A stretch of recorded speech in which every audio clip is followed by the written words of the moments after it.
యెహోవా యందు దీనులకు కలుగు సంతోషము అధికమగును. యెషయా గ్రంథము 29 అధ్యాయము 19 యెహోవా తన ప్రజల యందు ప్రీతి గలవాడు. ఆయన దీనులను రక్షణతో అలంకరించును. దరిద్రులు మొరపెట్టగా ఆయన వారిని విడిపించును. దీనులను నిరాధారులను ఆయన విడిపించును.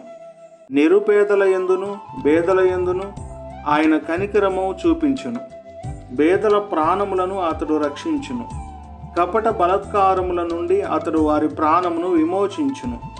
వారి ప్రాణము ఆయన దృష్టికి ప్రేమగా ఉండును. ఆయన దిక్కులేని దరిద్రుల ప్రార్థన నిరాకరింపక వారి ప్రార్థన వైపుకు తిరిగి ఉన్నాడు. నా ప్రియ సహోదరులారా, ఆలకించుడి.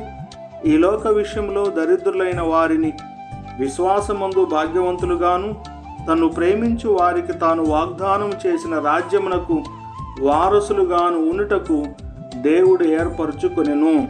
ప్రభు కృప మీకును తోడైండును గాక. ఆమేన్.